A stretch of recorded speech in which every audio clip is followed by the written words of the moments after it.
Саламатсыңарбы балдар? Бүгүн биз мекен таануу сабагынан экономика деген эмне деген теманы өтөбүз.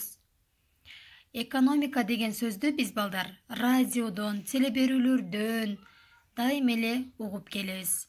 Өлкөнүн экономикасы жакшы делсе, анда жашаган элдин турмушу жакшы деп түшүнгүлө. Анткени экономика бул айыл чарбанын, өнөр жайынын, курулуштун, транспорттун, соода чарбаларынын байлыгы дегенди түшүндүрөт.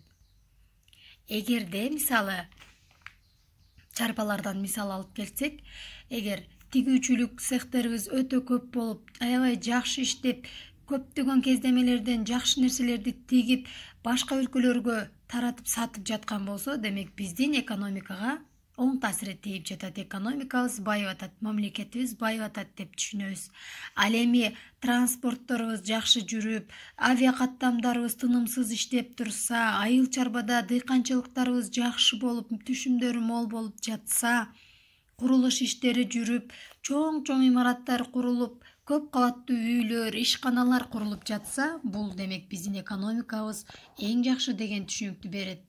Анткени биздин элибиз бай. Ушул каржы тараптан дагы өнүккөн мамлекет болгондугу үчүн ушул нерселерди жасап жатат деп түшүнүшүңөр керек. Демек балдар, экономикасы жакшы деген сөздү уксаңар, демек алардын жашоосу жакшы, же болбосо мамлекети бай, же болбосо ушул кайсы бир компаниянын иштеп жаткан ийгиликтери жакшы деп түшүнүшүбүз керек.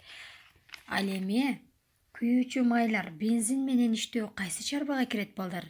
Ушул алар жөнүндө айтып бергилечи. Силерге үйгө тапшырманы ушуну берейин.